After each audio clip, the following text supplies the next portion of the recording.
Mari datang dengan hati yang sungguh di hadapan Tuhan. Terima kasih Yesus.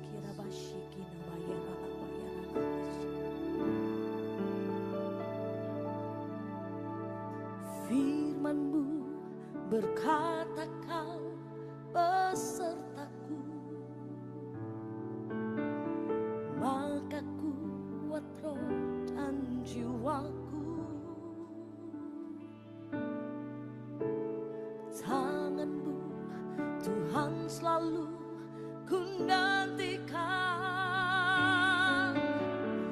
di setiap langkah ku percaya. Firman-Mu berkata Kau besertaku, maka kuat roh dan jiwaku. Tangan-Mu Tuhan selalu ku nantikan, di setiap langkah ku percaya.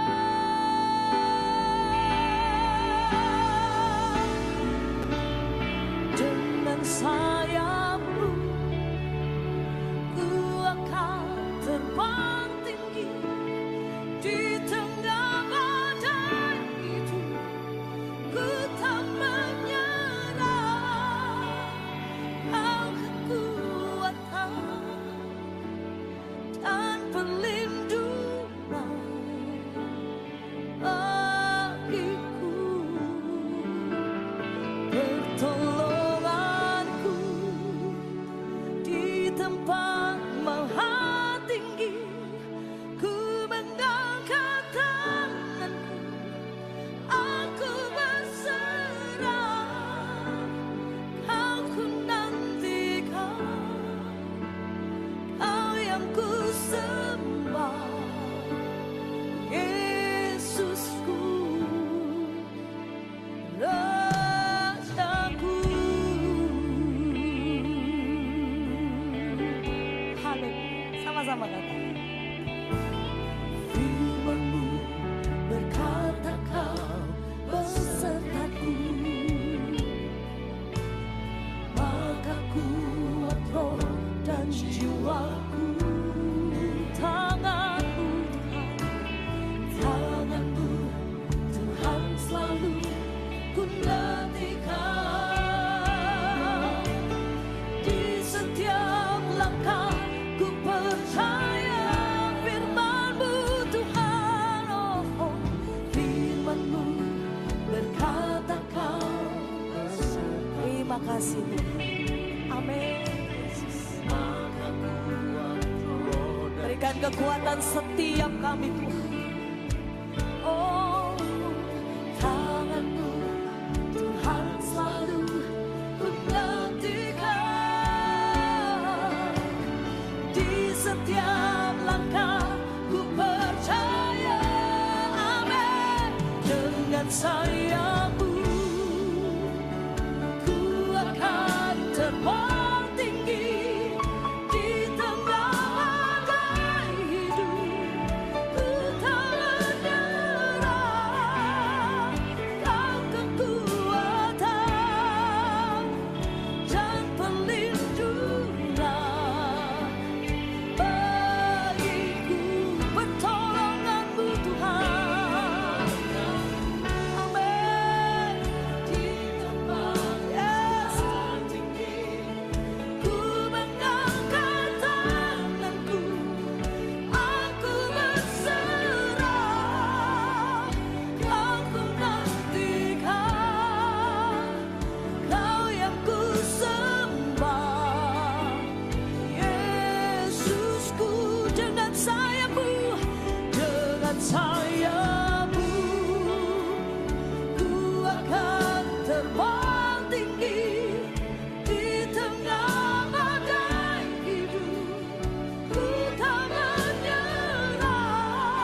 Dengan sayangmu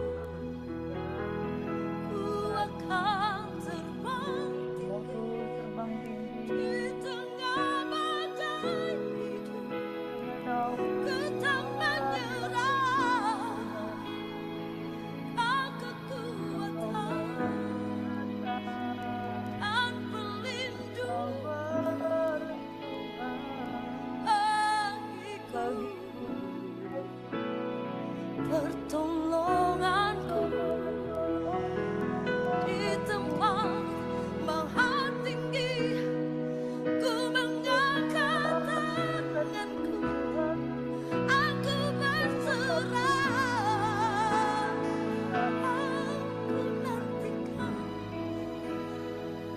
Kau yang ku sembah, Yesusku.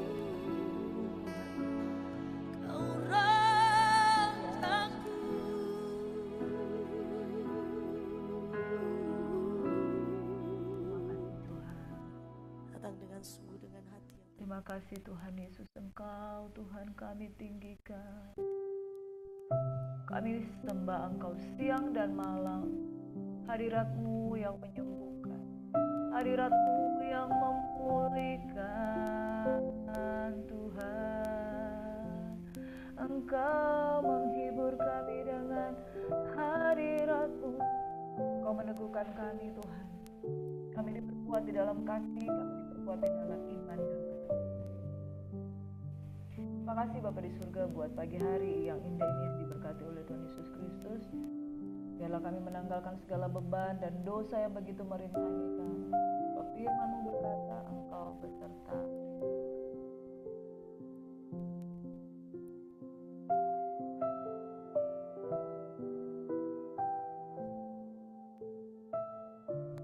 Firman-Mu berkata, sebab itu janganlah kamu melepaskan kepercayaanmu, karena besar upah yang menantinya.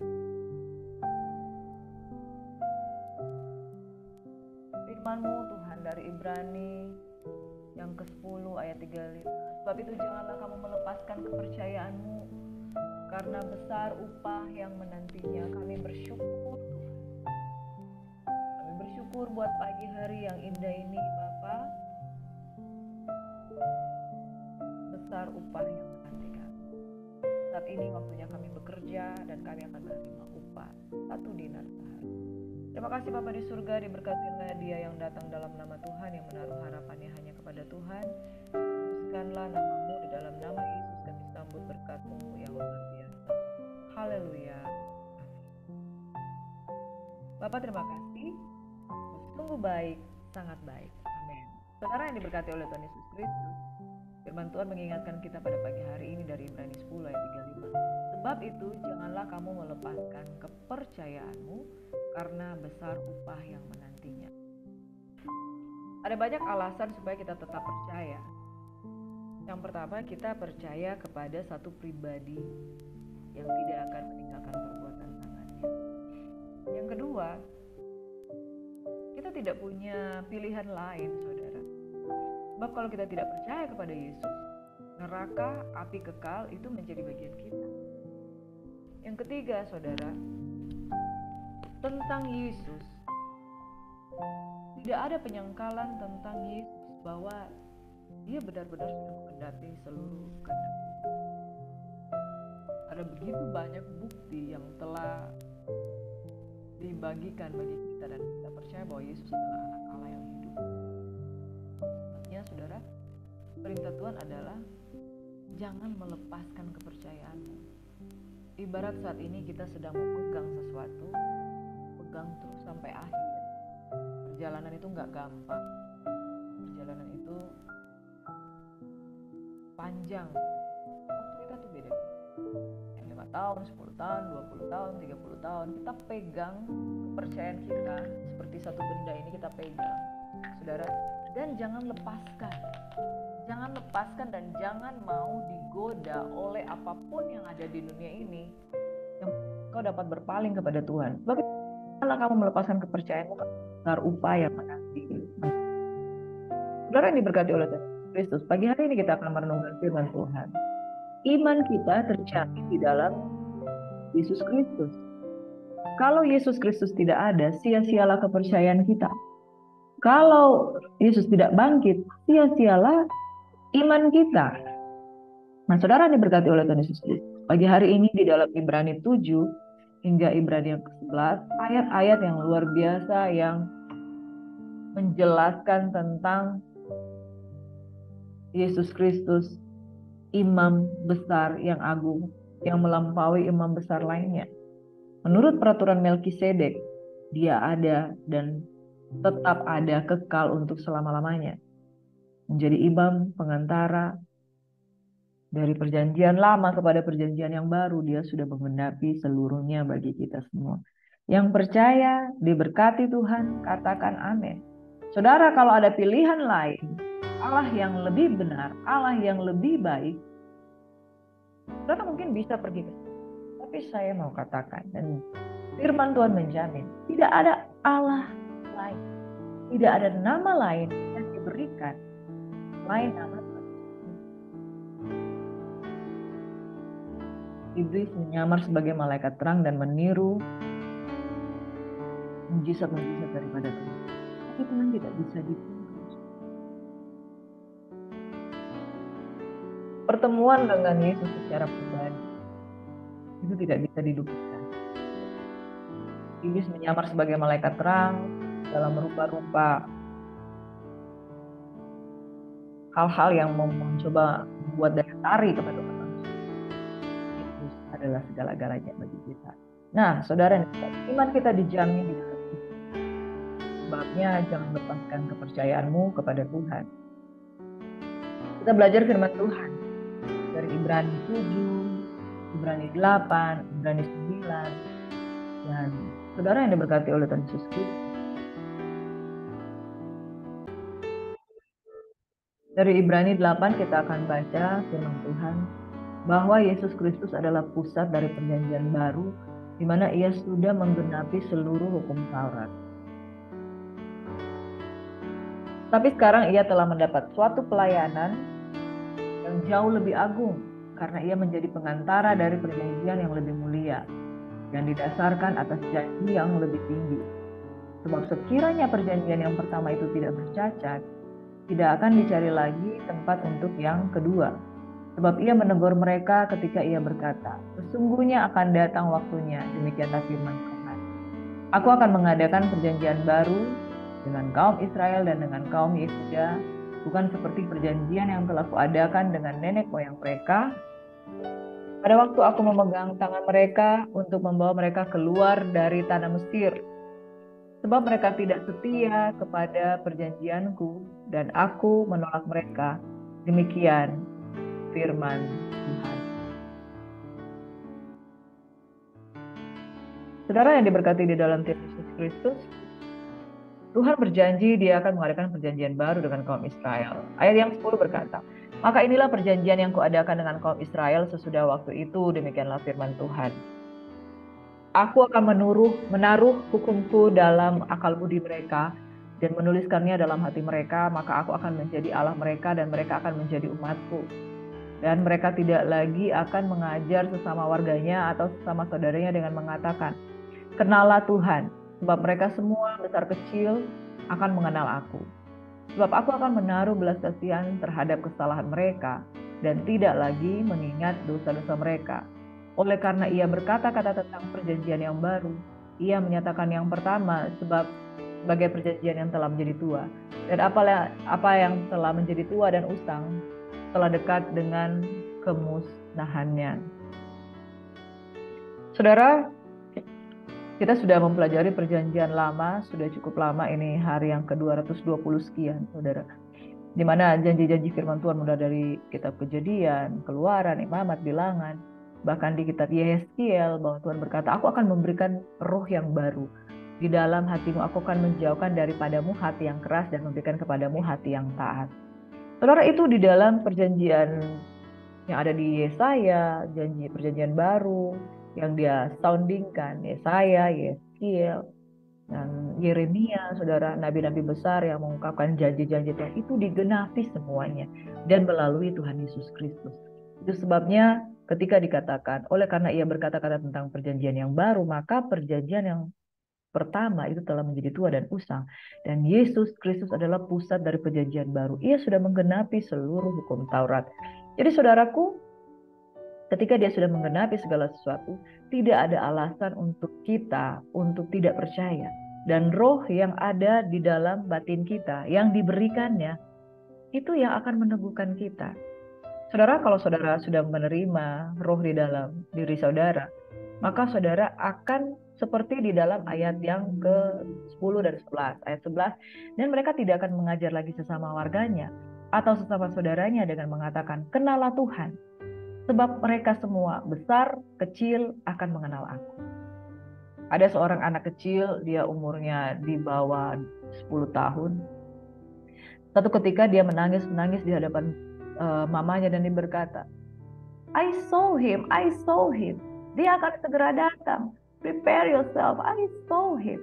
Anak ini tidak diajari siapa-siapa, dia umurnya masih di bawah 12 tahun, tapi dia melihat tentang Yesus. Karena Yesus menyatakan dirinya di dalam sebuah vision. Mereka semua besar kecil akan mengenal aku. Sebab aku akan menaruh belas kasihan terhadap kesalahan mereka dan tidak lagi mengingat dosa-dosa mereka. Pada hari-hari terakhir, ini adalah zaman kasih karunia, di mana setiap orang terundang. Itu sebabnya Tuhan berbicara dengan berbagai cara melalui para nabi. Bahkan Tuhan berbicara melalui alam. Tuhan berbicara melalui berbagai sarana untuk menyatakan bahwa Dia sudah datang untuk menggenapi janjinya. Anak ini yang mendapatkan penglihatan tersebut, dia tidak tahu dia belajar tentang Yesus dari mana, tapi dia bilang, I saw him, saya melihat dia.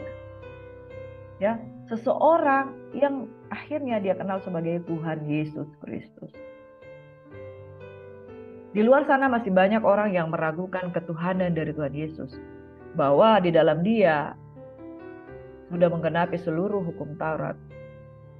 Saudara, percaya kepada Tuhan itu adalah sebuah pilihan. Makanya Tuhan tidak pernah memaksa.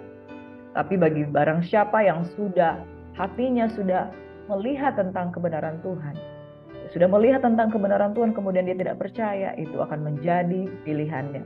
Kita tidak berhutang, saudara, memberitakan tentang Yesus. Yang penting kita sudah sampaikan. Selanjutnya terserah orang mau terima atau tidak. Injil harus disampaikan sampai ke ujung bumi. Saudara, di dalam Ibrani 9 dikatakan Kristus adalah pengantara dari perjanjian yang baru. Setelah kita menyadari bahwa Dia sudah menggenapi seluruh hukum Taurat, ya, kita masuk ke dalam satu perjanjian yang baru. Apakah perjanjian yang lama itu enggak benar? Perjanjian yang lama itu benar, tapi digenapi semuanya di dalam Kristus Yesus. Karena perjanjian lama itu merupakan gambaran. Ibadah di bait suci itu merupakan gambaran terhadap sesuatu yang sempurna yang akan datang, yaitu di dalam Kristus Yesus. Saudara ini berkati, mari kita lihat 3 poin penting yang saya mau sampaikan kepada Bapak Ibu Saudara sekalian, supaya jangan kita kehilangan iman dan kepercayaan kita, sebab akan tiba waktunya kita akan menerima upah dari apa yang kita percayai. Yang pertama, bahwa penebusan sudah dikerjakan oleh Yesus satu kali untuk selama-lamanya. Di perjanjian lama, imam besar itu memberikan persembahan 1 tahun sekali, dan kemudian korban-korban tiap hari, saudara. Dan itu berulang-ulang karena mereka memberikan korban yang tidak sempurna dalam bentuk hewan yang tidak cacat. Tetapi hewan ini tidak sempurna. Tetapi Yesus telah memberikan korban yang sempurna, tanpa cacat, tanpa celah. Dan dikatakan Dia sudah masuk ke ruang Maha Kudus satu kali untuk selama-lamanya. Tidak ada korban yang berulang, kecuali korban syukur, pujian penyembahan, dan itu bukan sebagaimana korban penebusan dosa. Jadi saudara yang diberkati oleh Tuhan Yesus Kristus, dengan bangganya kita dapat mempercayai dengan bersandar kepada korban yang sudah dikerjakan oleh Kristus Yesus. Di dalam ayat yang ke-11 dari Ibrani 9, firman Tuhan berkata, tapi Kristus telah datang sebagai imam besar untuk hal-hal yang baik yang akan datang. Ia telah melintasi kemah yang lebih besar dan yang lebih sempurna, yang bukan dibuat oleh tangan manusia, artinya yang tidak termasuk ciptaan ini. Dan ia telah masuk satu kali untuk selama-lamanya ke dalam tempat yang kudus, bukan dengan membawa darah domba jantan dan darah anak lembu, tetapi dengan membawa darahnya sendiri. Dan dengan itu ia telah mendapat kelepasan yang kekal. Mengapa Tuhan Bapa di surga membuat perbedaan antara satu korban dengan korban yang lain? Sebab Yesus adalah perjanjian, Mesias yang dijanjikan. Dan firman Tuhan katakan di dalam kitab Yesaya, hambaku itu tidak akan, wajahnya bukan seperti manusia lagi. Dan hambaku akan berhasil mengerjakan apa yang diperintahkan. Saudara, betapa lebihnya darah Yesus dibandingkan darah anak domba jantan. Dia telah membawa kelepasan bagi kita semua. Dan penebusan Tuhan satu kali untuk selama-lamanya membuktikan bahwa penebusannya sempurna.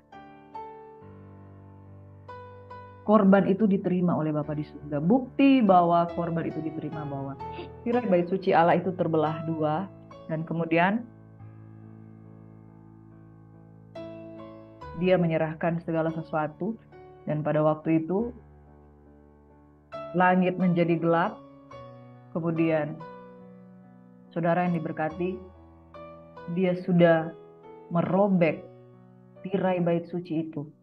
Dan tanda bahwa kita dapat berhubungan dengan Bapa di surga dengan satu korban yang sempurna.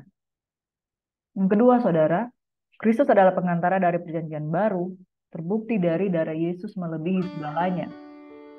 Di ayat 13 dikatakan, sebab jika darah domba jantan dan darah lembu jantan dan percikan abu lembu muda menguduskan mereka yang najis, sehingga mereka disucikan secara lahiriah, betapa lebihnya darah Kristus yang oleh roh yang kekal telah mempersembahkan dirinya sendiri kepada Allah sebagai persembahan yang tak bercacat, akan menyucikan hati nurani kita dari perbuatan yang sia-sia, supaya kita dapat beribadah kepada Allah yang hidup. Saudara yang diberkati, kalau orang yang sudah lahir baru, dia mengerti bahasa ini, bahwa darah Yesus, ketika kita percaya kepada penebusan darah Yesus, saudara, orang-orang yang kita yang berdosa ini menyadari keadaan kita berdosa. Bukan tiba-tiba kita merasa tidak berdosa, tetapi kita menyadari kita berdosa.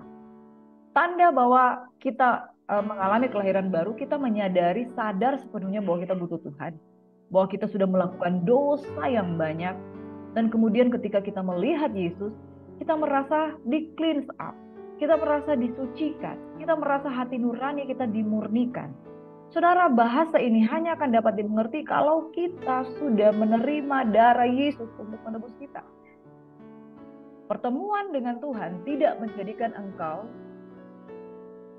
merasa diri benar, tetapi justru pertemuan dengan Tuhan, pertemuan dengan darah Yesus yang kudus, justru merasa kita menyadari bahwa kita orang berdosa.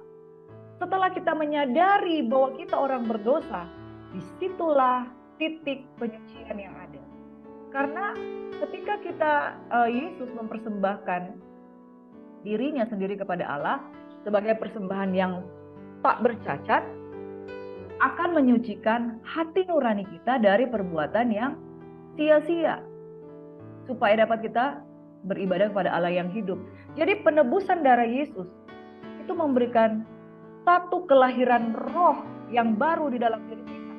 Dan kemudian mata kita akan merasa terbuka, hati nurani hidup, hati nurani yang dulu tidak tahu rasa bersalah, menjadi tahu rasa bersalah. Itulah dikatakan menyucikan hati nurani kita dari perbuatan-perbuatan yang jahat. Pertemuan dengan darah Kristus membuat kita menyadari kita orang berdosa.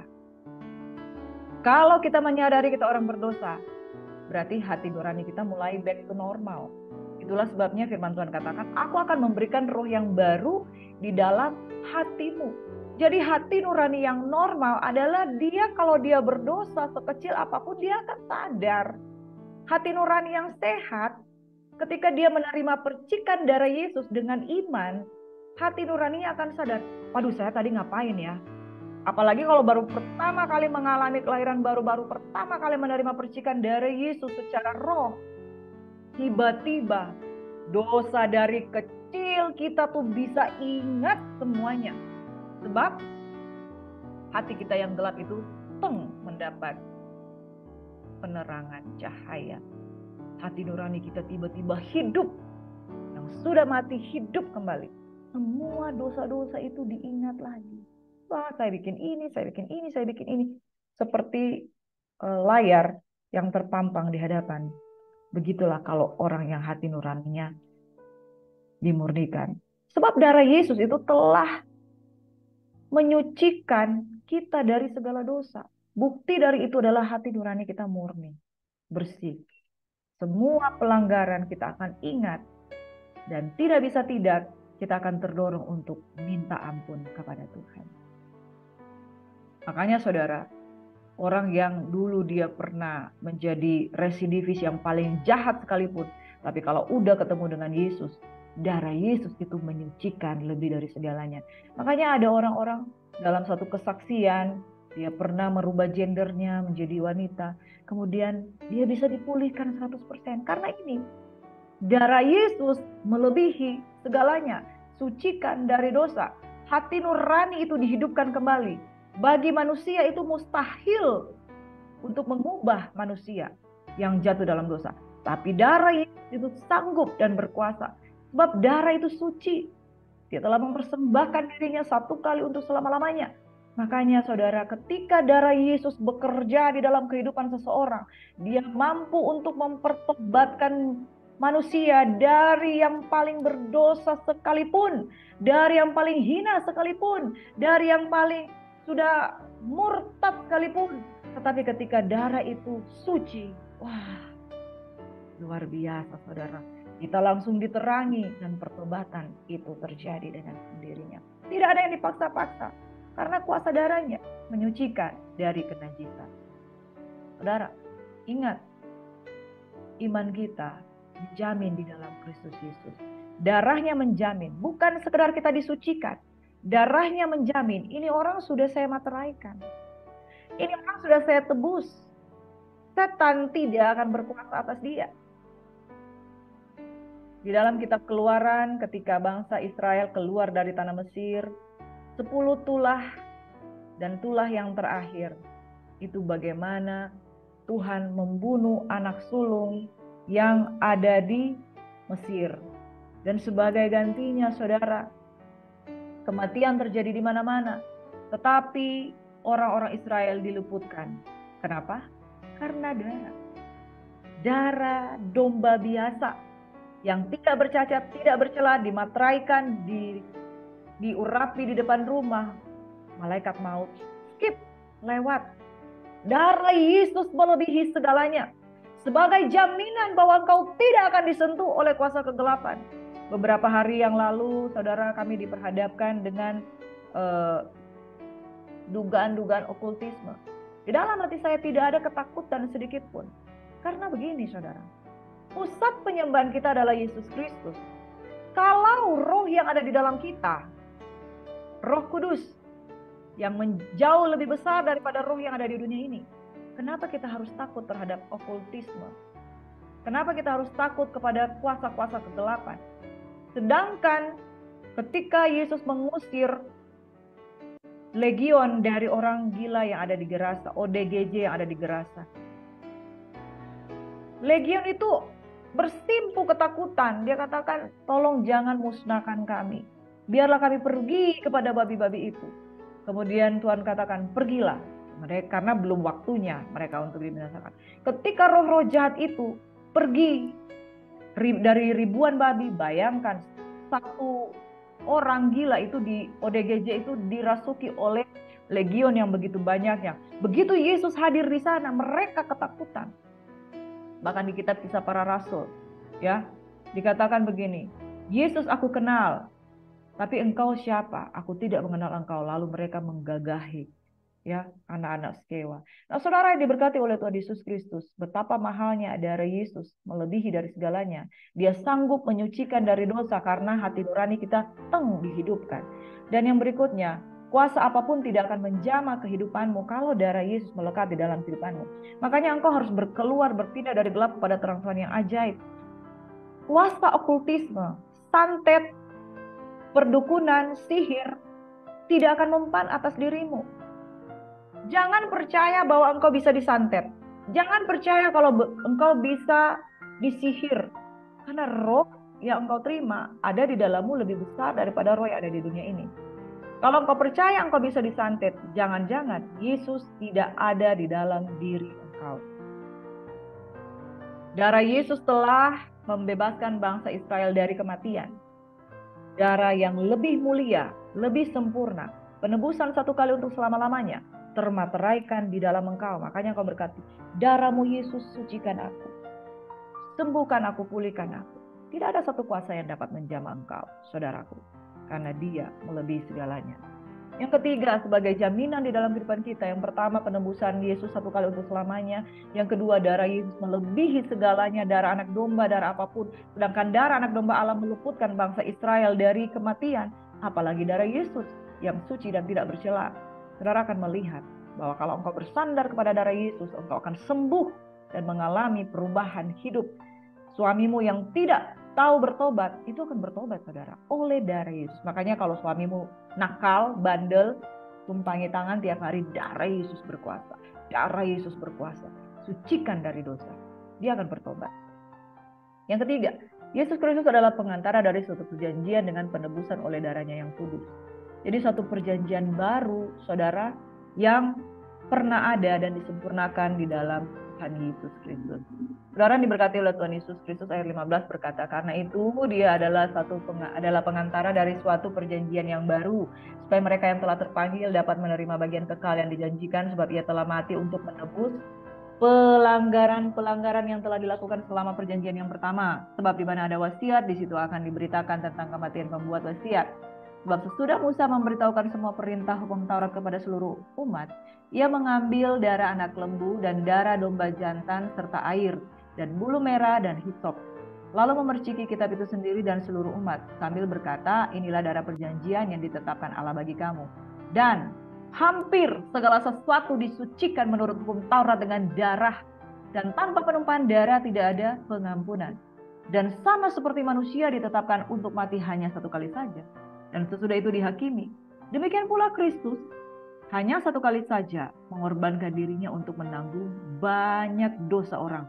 Sesudah itu, Ia akan menyatakan dirinya sekali lagi tanpa menanggung dosa untuk menganugerahkan keselamatan kepada mereka yang menantikan Dia.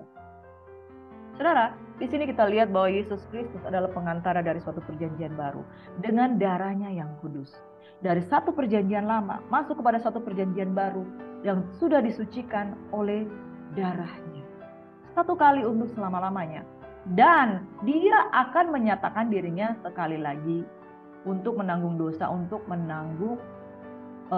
menganugerahkan keselamatan kepada mereka yang menantikan Dia. Jadi saudara, sambil kita menantikan penggenapan, kita harus terus berpegang kepada Yesus Kristus. Yesus Kristus adalah pengantara. Ibarat saudara mau ketemu dengan presiden, gak bisa saudara lurus-lurus langsung masuk. Harus ketemu dengan pas pampres, harus ketemu dengan protokoler untuk nanti mereka bawa kamu ke sana. Ya, harus ketemu dengan protokoler-protokoler yang ada.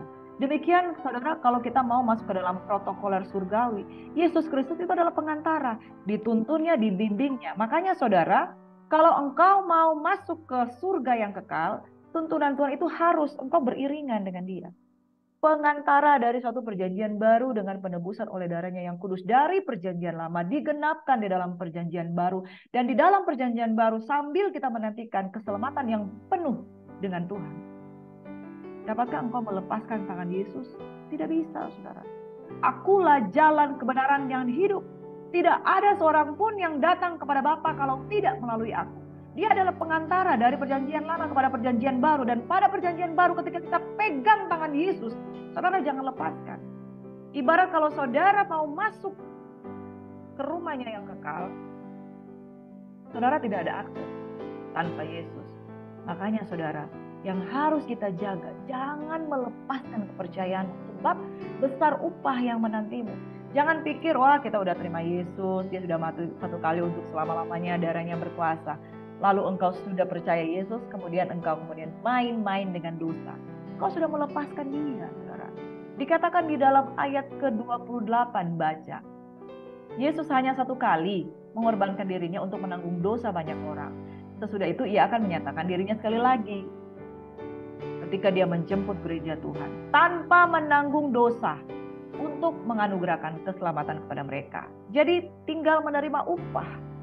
Sambil menantikan upah yang dia akan berikan, jadikan Yesus sebagai jalan kebenaran dan hidup. Jangan lepaskan kepercayaan. Amin. Mari kita baca firman Tuhan dari Ibrani 10. Kita akan lihat bahwa iman dan ketekunan memerlukan upaya dari kita semua. Harus dijaga, saudara. Yang pertama, jangan takut kita memiliki imam besar sebagai pengantara.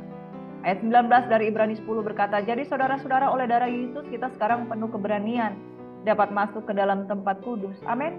Berani. Karena apa? Karena iman. Karena kita udah ngerti nih, Yesus sudah mati satu kali untuk selama-lamanya.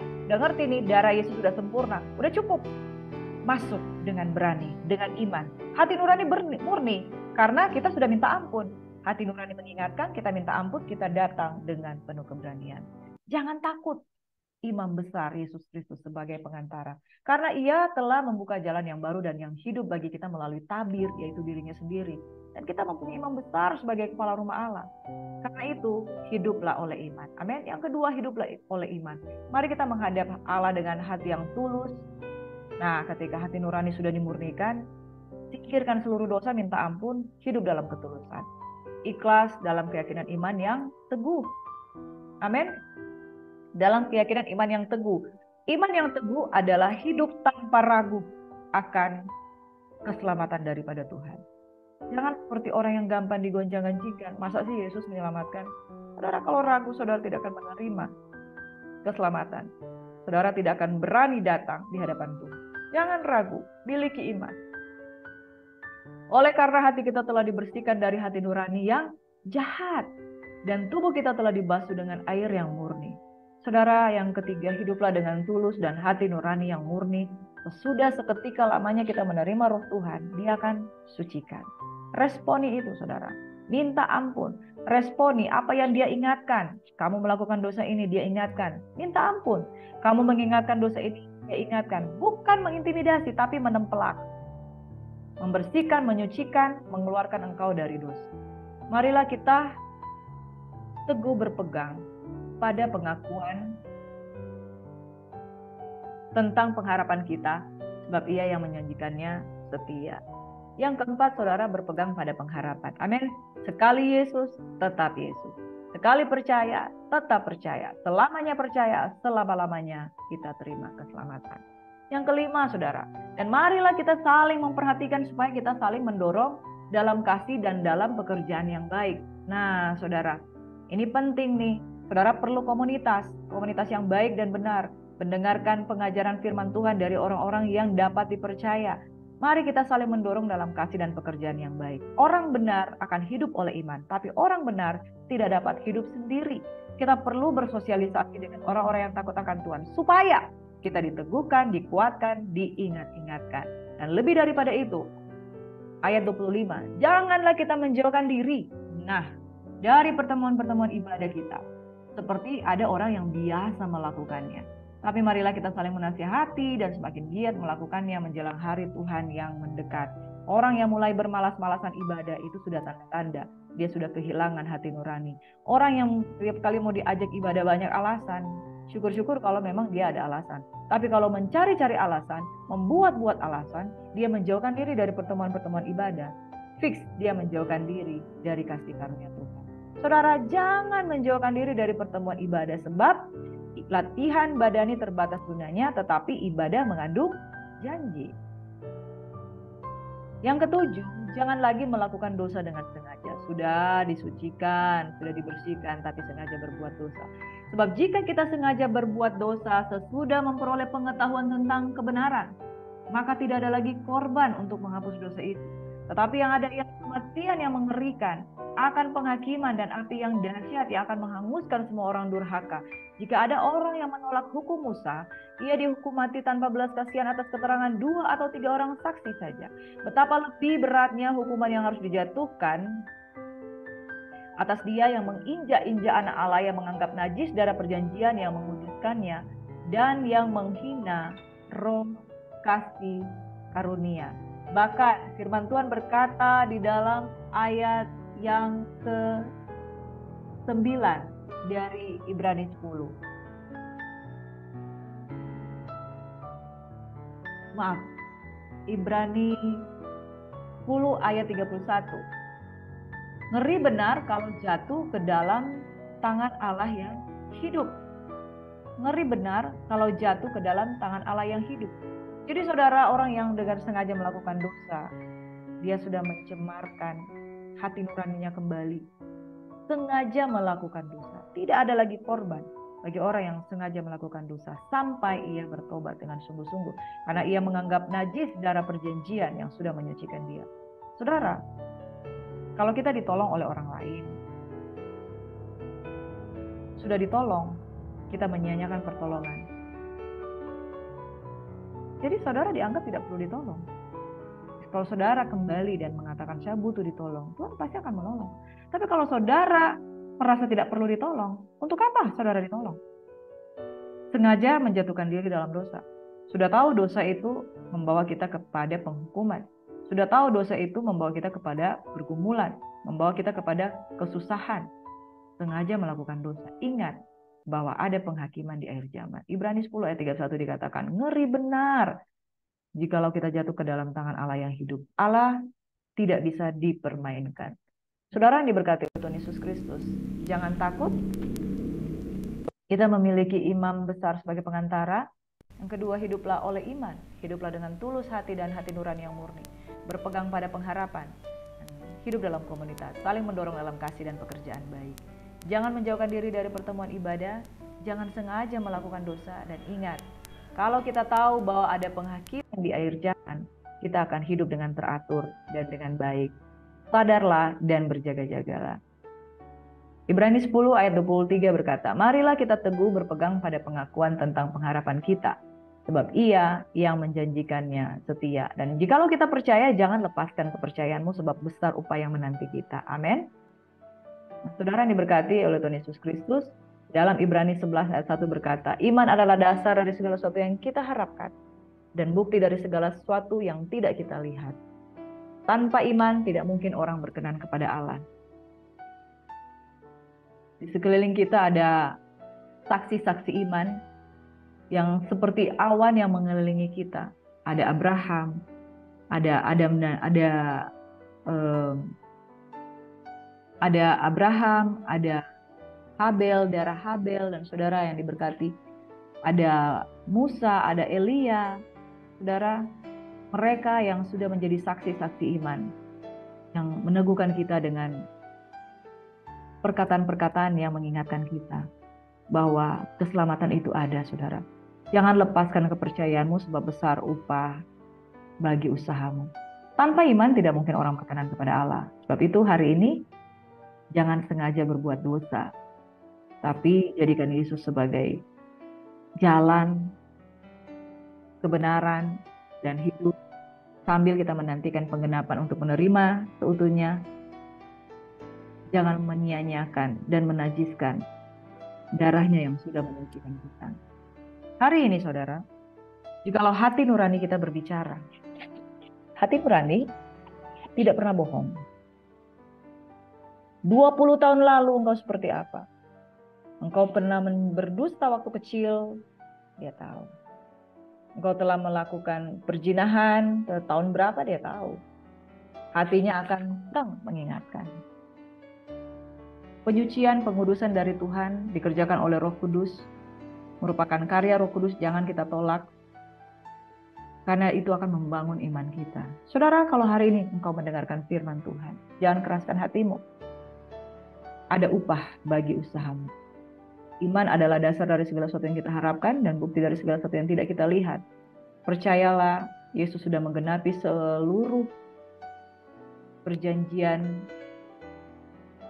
lama digenapi dalam perjanjian baru, kemudian darahnya menyucikan kita, hanya percaya saja maka engkau akan menerimanya. Bahkan iblis tidak dapat menyentuh engkau. Sekali lagi, iblis tidak dapat menyentuh engkau. Sebab roh yang engkau terima di dalam batin lebih besar daripada roh yang ada di dunia ini. Dan darah Yesus termaterai dalam hidupmu. Kuasa kegelapan tidak akan menyentuh engkau dan seisi rumahmu, anak-anakmu, cucu-cucumu. Tuhan Yesus memberkati kita semua.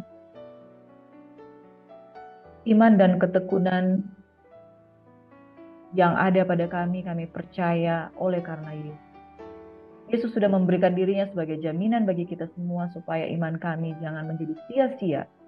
Kau sudah mati, bangkit, dan naik ke surga, kau akan datang kembali untuk menjemput kami. Satu hal yang kami rindukan, itulah yang kami inginkan, berdiam di dalam rumah Tuhan seumur hidup kami. Kami terima berkat daripada Tuhan. Kami berdoa untuk kekasih-kekasih Tuhan yang bergumul di dalam pergumulan kesehatan, yang bergumul dengan roh-roh yang ada di sekitar mereka, yang mengganggu mereka. Kami mau katakan bahwa roh yang ada di dalam engkau lebih besar daripada roh yang ada di dunia. Jangan takut dengan santet, sihir, tenung, apapun juga. Darah Yesus berkuasa, lebih luar biasa. Ketika engkau percaya, jangan buka celah sedikit apapun pada kuasa kegelapan. Ketika engkau memberi tempat kepada iblis, engkau buka celah, engkau akan menjadi lemah. Tetapi kalau engkau memberi tempat kepada Yesus Kristus Tuhan, darahnya yang berkuasa, sucikan dari dosa, sembuhkan segala sakit, darahnya tebus kita. Dan iman kita percaya Yesus adalah jaminan keselamatan yang kekal. Sambut berkat Tuhan pagi hari ini dengan ucapan syukur. Semua yang diberkati Tuhan sama-sama katakan haleluya. Amin. Shalom, Tuhan Yesus memberkati. Selamat beraktivitas and God bless you.